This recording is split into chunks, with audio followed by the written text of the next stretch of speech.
This time on Woody's Garage. Hey little Indian, what are we up to today? Alright, on the Rupp gas tank today, I was going to hold off on videotaping some of the Rupp work until I actually got something done. It seems like I've just been very stagnant. But this tank was actually in very good shape. Had a little, 2 rust spots, one here, one here. Quiet. And I put some gas in it. I scrubbed it with a brush. Got as much out as I could. I saw a tip on somebody else's video the other day, Andrew somebody or other. I'll put a link down in the bottom to his website, to his YouTube page. He's pretty good. He had a plastic gas tank and a wave runner, and he said, here's a good trick. You put 2 paper towels in, depending on the size of the tank. Then you take compressed air and you blow them around. That's all you do, is you blast them in different areas. And it's unbelievable how clean it gets the tank. But like I said, this wasn't totally rusty or anything like that. A little bit of rust, but it looks beautiful in there. Let me blast it around a little bit. And I just go like this.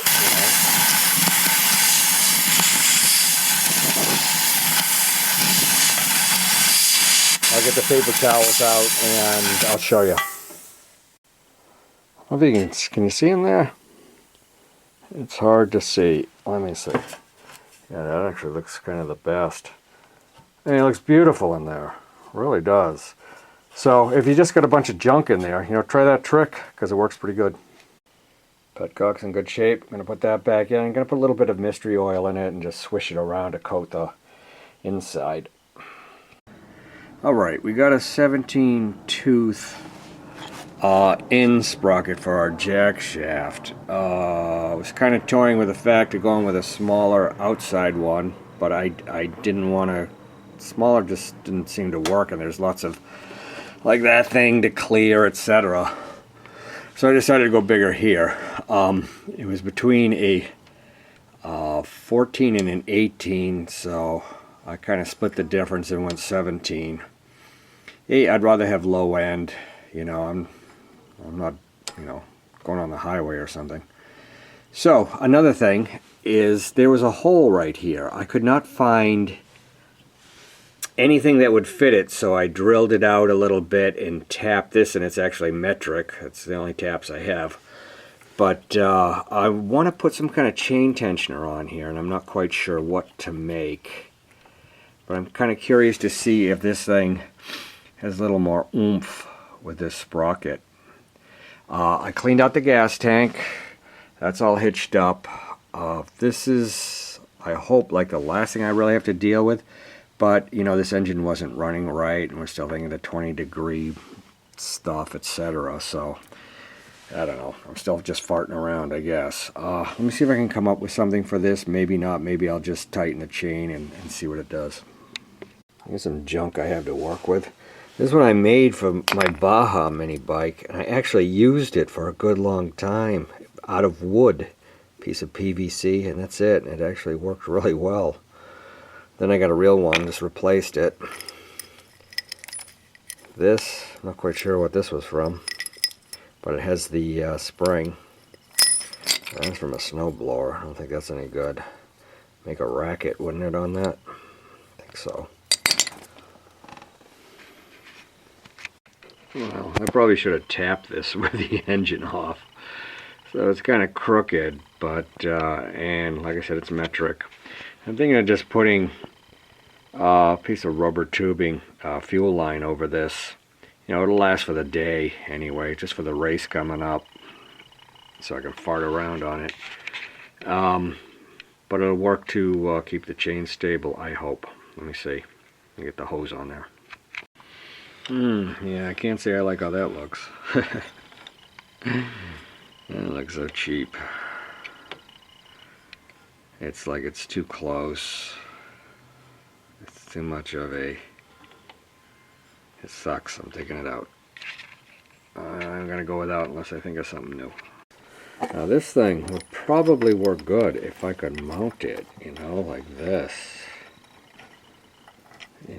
But there are so many factors in it. And I don't have much confidence in this hole, by the way.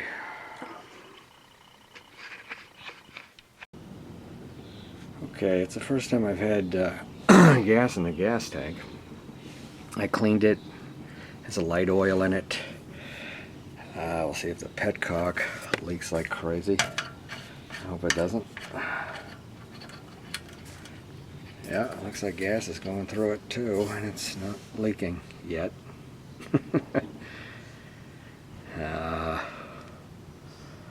Okay, of course I can't remember which way the throttle is. I mean the choke is. We'll see if we can start it.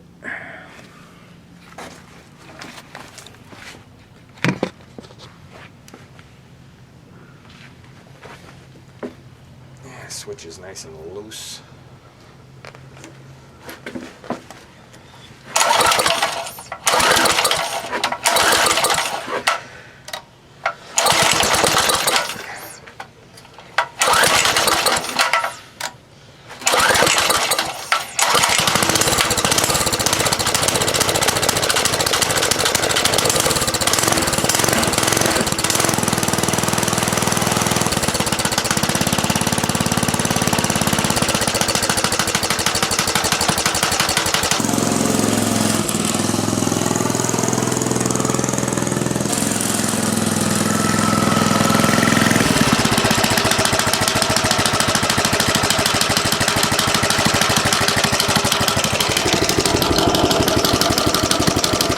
Making that smacking noise, I don't know, but a lot more power, and it doesn't seem to run bad, which is pretty amazing. I just don't know what the smacking sound is.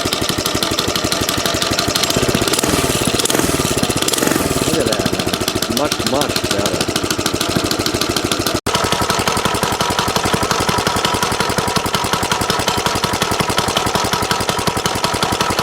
Petcock's leaking.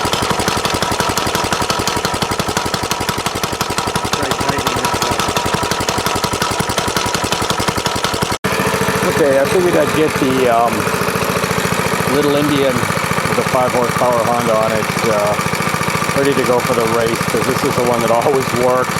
We just started on the first pull. I'm going to change the oil and stuff, lube the chain, just make sure everything's tight, etc. For a little bit of love, it's been so good to me. The oil doesn't look too bad that's in it. The back wheel up in the air there, so it kind of drains out, hopefully kind of evenly. When I got this mini bike, it was so neglected. It was in a basement for years. Oh, look at that, it's a little water or something coming out of it. The oil was so black, it was like thin and gunk.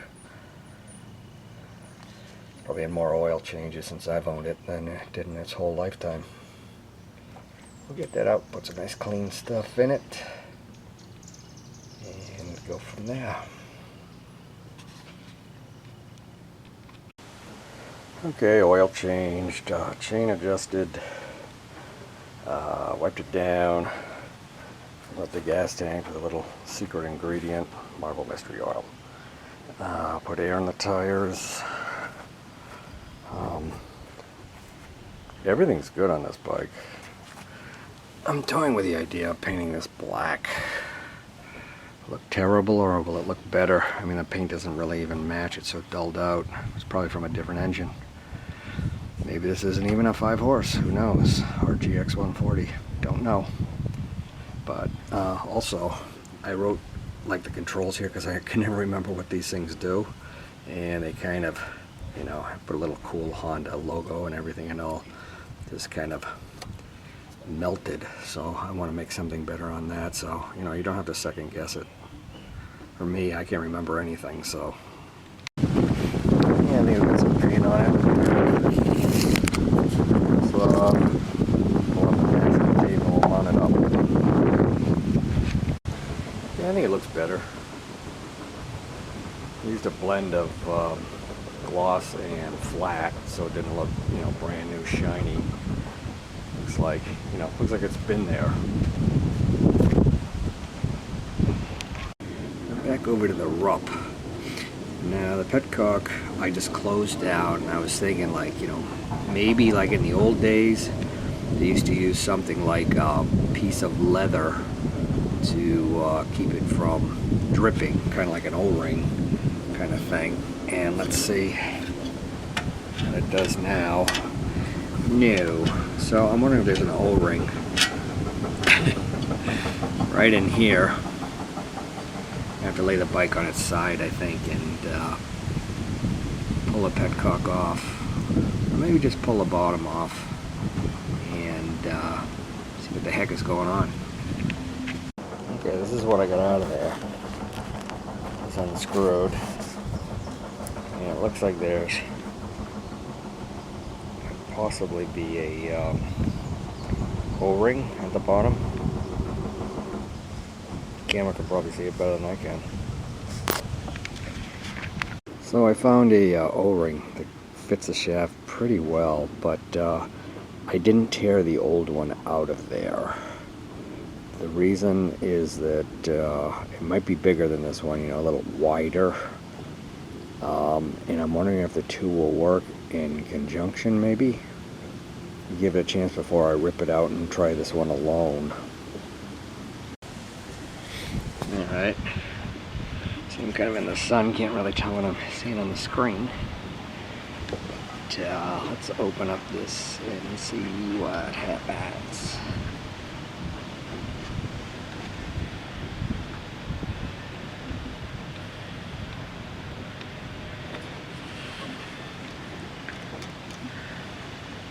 Looks like the gas flows and it looks dry.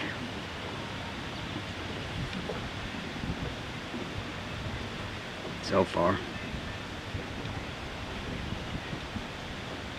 Don't know how. These are nitrile, I believe. The Harbor Freight box said. Don't know how well they stand up to gas. Don't know if that's the right material, but right now it seems to be working. And gas does seem to be flowing. Beautiful. Well, another thing, I feel somewhat confident about this throttle setup, although I don't really like how long this is. But, you know, it works. It's a long throttle too. It's not a quick throttle. Which I guess is okay. But I got all this extra length of cable, so I want to get rid of that now. I was just making sure this kind of worked before I did that. Okay, that looks better. The cable's certainly cleaner here too. The other one was a little chewed up. We should have left a little more length on here, but I didn't. I got the head of that stop going underneath the spring here, so that kind of holds that in place too. And then I'm going to put a little zip tie around it just for the heck of it. It kind of hits that choke a little bit, but only a little bit. Yeah, good enough, right? So it looks pretty good. I mean, not bad. But you still hear that knock at an idle. I mean, you give it a little throttle in.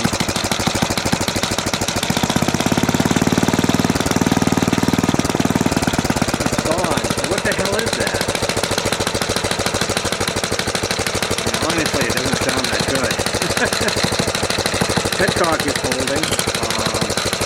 I can still use a little more low end.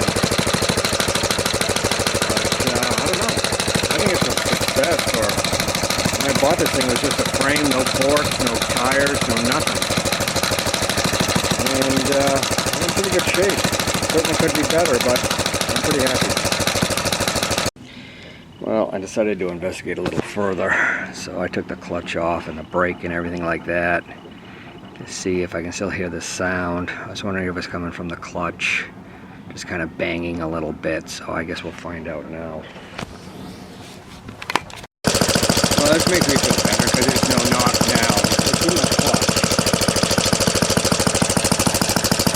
And I think I might make an effort to put on the new clutch that I have. This is an old Max Torque. The new one I was having a problem. I was having a problem with the... Here, let me turn the crankshaft around here a little bit.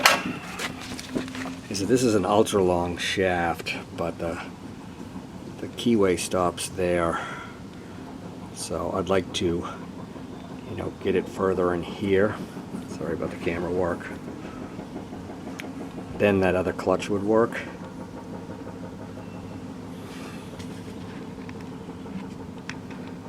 What's the deal with this case? Does it actually have a bearing and a seal?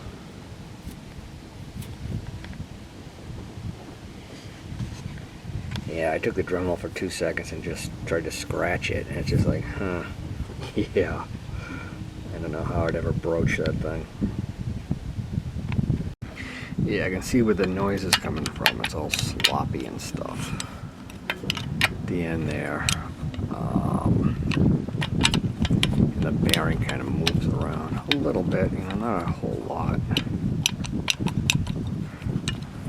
You know, I mean, it works. It's just noisy.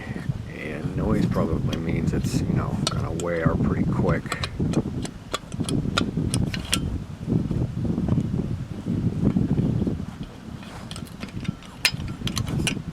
I don't like how I have all this extra shaft sticking out either, but you know, I'd have to drill, after I cut it off, I'd have to drill a new hole, and I'm kind of like, Jesus,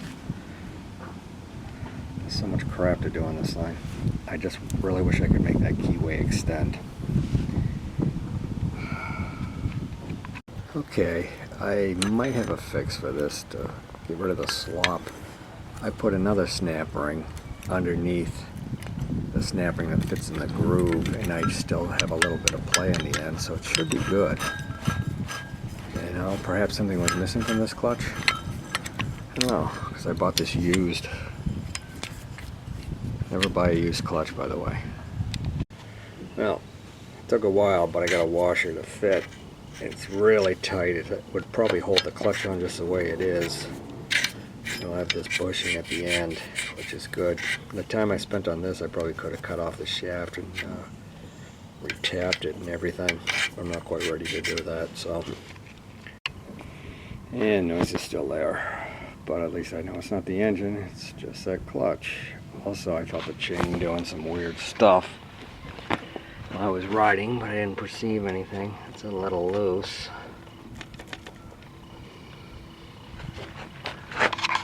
Oh, this thing is just no fun. Well, we took a little slack up in the chain for the rear drive. And we got a new filter in the mail today. So let's put that in. Let's see if there's any difference. Yeah, I gotta say the air filter definitely helped. The back wheel chain adjustment I think helped too. I took it down the street a little bit, not far. And it felt good on the street. I mean, it felt like it would honk, but I'm still, you know, checking out alignments and stuff like that with the wheels and everything. So